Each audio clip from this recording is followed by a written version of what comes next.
Well, let me give the goods. Yeah. Let me give the secrets here, guys. I usually only share this with like my private clients, but because I like you guys and you're listening to the podcast, I'm gonna let you in behind the scenes. So here's 3 ideas. One of these was corroborated by Winston here in this book that I'm gonna share with you in a second. But one of the most powerful ways to grow your business is to bolt on a personal media empire. That is to have a social media presence, have a content machine that creates compelling, attractive content that brings people into your sphere, right? And the most powerful lever, I think, is having a podcast and going on other people's podcasts. So having your own podcast, here's the secret tool for that is a lot of times people will struggle, especially if you're in like B2B or enterprise sales of some sort where you're trying to get to the decision maker in a business, is how do I get in the door with them? And there's different tactics people will deploy, like cold emails or cold calls. And that can work to varying degrees of success. However, what I found almost always works if you want to get in the door with the key person at a business that you think might be a good client for your business is to start a podcast around the topic that they are an expert in. And so if you offer marketing services, then you might be advertising to CMOs at large businesses, right?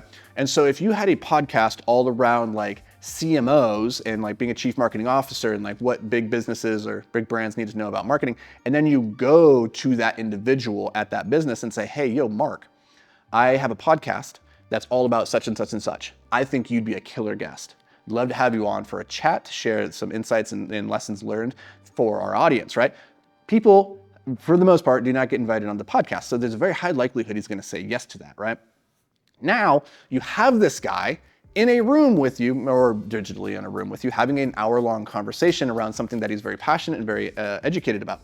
And you get to show your own competence in that conversation. And you're not pitching yourself at this point. You're just building rapport, you're building connection. And then at the end of that, you can put together a personalized white paper or report for him. It's like, hey, by the way, I really appreciate you taking the time to hop on here. So I had my team actually put together this thing for your company as a thank you, right? So it's the thing that you would do for that company anyway, like the roadmap, and then you give it to him.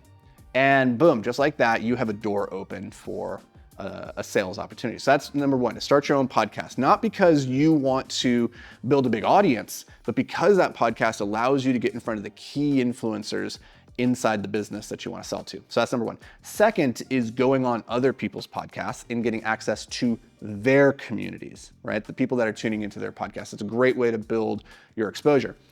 But one of the things that holds people back, and I know this from personal experience because when I started my podcast and started going on podcast tours back in like 2019, I was always stressed out because I was like, I don't know what I'm going to talk about. Like I know what I know, but like I've never been on a podcast before. I don't want to sound stupid. I don't want to sound like an idiot, right? Like what if I stumble over my words? What if there's a lot of ums and ahs and likes and does and blues? So the way to get over that is when you're driving to listen to other podcasts, and then when the host asks a question, pause the podcast and pretend like you're the guest. And you answer the question. Pretend like they're asking you the questions and you're responding to it. And I did this like just rep after rep after rep. I'd listen to like my 5 favorite podcasts. Every time they'd have a guest on, they'd ask questions. I'd pause it and pretend like I was the guest trying to answer that question for them, right? And I got really good at answering all the same questions that they keep repeating over and over and over. Got really good at telling my stories. And so the lesson here that we can take from Winston Churchill is he did the same damn thing. Back, like this is crazy. Back in 1876, he was obsessed with government and politics, and he wanted to have a political career. And so what he would do is he would study the speeches of that were being delivered at that time from different sides of different arguments, right? He would write those speeches out, and then he would write out his own response to those speeches as though he was going to get up on the pedestal right after them and deliver his rebuttal. And so he would write that out, and he would buy these books, like this book, what is this called?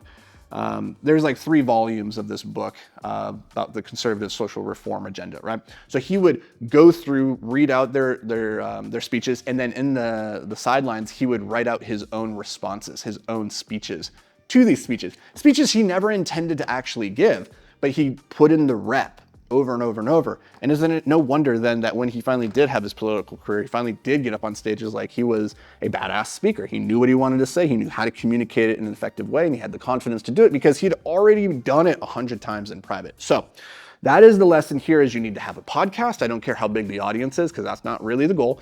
And number 2 is you need to go get onto other people's podcasts.